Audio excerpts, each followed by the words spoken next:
The internet is full of elaborate alternate histories, but few reach the complexity of a musical project known as Songs of Truth. It is an intricate web of hidden maps, lost centuries, and one of the deepest rabbit holes in contemporary counterculture.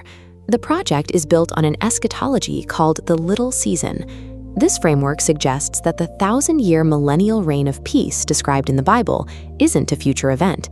It happened in the past. To explain the lack of records from this golden age, the creators point to a timeline manipulation known as the missing J theory. They claim the letter J, originally used as a prefix for dates to denote the reign of Jesus, was eventually swapped for the number 1, inserting a phantom millennium into history to obscure the memory of the kingdom. With the millennium concluded, humanity now resides in the Little Season, the period where Satan is released from his prison. In this lore, the modern world is an inverted reality governed by deceptive silicon systems, soulless artificial intelligence, and immortal entities known as the Watchers. This meticulous depiction of cosmic evil creates a specific expectation for the finale.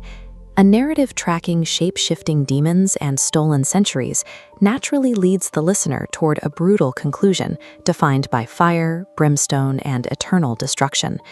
The track "To Reconcile All" changes the trajectory of the narrative. Instead of doubling down on the darkness, the song pivots from the surrounding deception to address a promise of total restoration. The lyrics state, "Every prodigal comes home, no soul left in the darkness, no spirit left alone." This introduces the doctrine of Christian universalism, or apokatastasis. It is the theological stance that divine grace is absolute, leading to the eventual reconciliation of every single entity in creation with the Creator. The creators pair a meticulous depiction of systemic evil with a conclusion based on absolute unconditional forgiveness.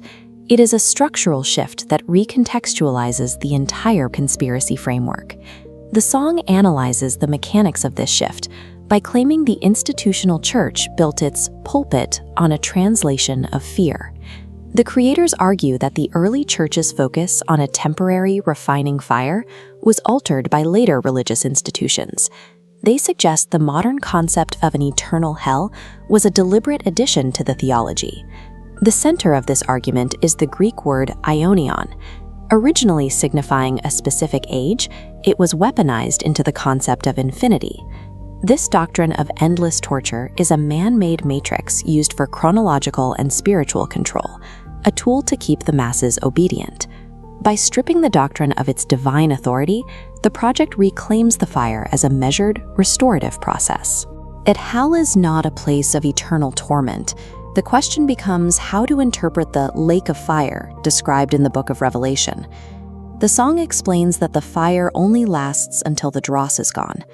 Within this framework, the lake of fire functions as a metallurgical crucible, designed to refine rather than discard. This intense fire is described as the highest expression of God's love. Its purpose is to burn away the pride, the ego, and the AI code of sin that has infected creation during the Little Season. To map the spiritual process, the lyrics merge theology with physical cosmology, stating, "The cross is the North Pole drawing every shadow home." This cosmology centers on a stationary Earth with a magnetic mountain at the North Pole, pulling everything toward the center. Like a compass needle pointing north, the gravity of the cross ensures every drifting part of the cosmos is eventually pulled back to the source. Divine punishment is presented as a corrective measure, bridging the physical and spiritual laws of the universe to ensure total restoration.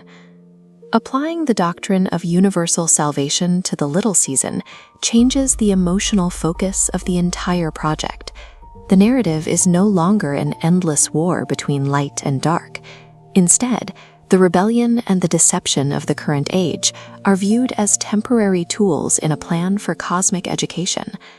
This reconciliation extends even to the primary antagonists of the lore, the fallen Watchers and the dragon, Satan himself.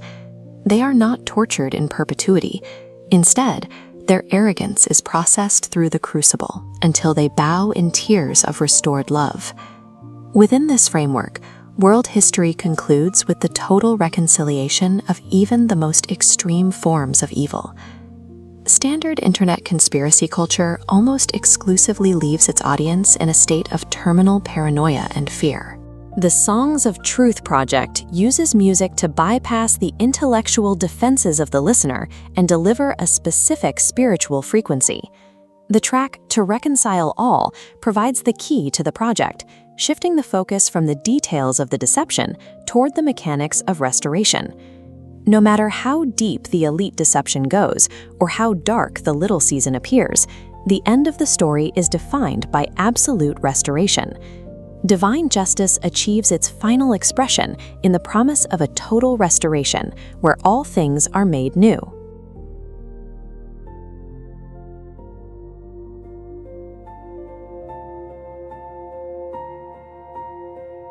They built a pulpit on a translation of fear, selling endless torture to keep the masses near. Ionios, just an age, not forever, not the end.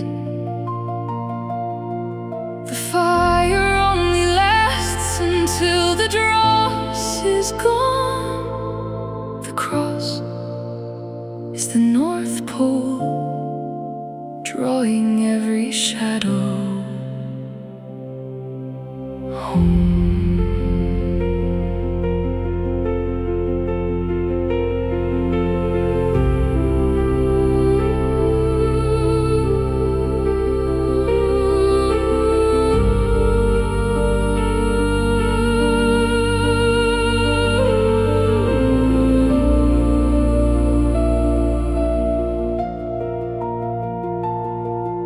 Stepping to the Crucible, Basanizo, the testing, the proving, Theion, fire of the divine.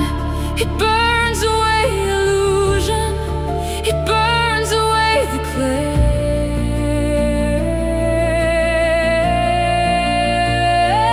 He is making all things new. He is making all things new. The fire isn't wrath, it's the love we've always known.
no soul left in the darkness,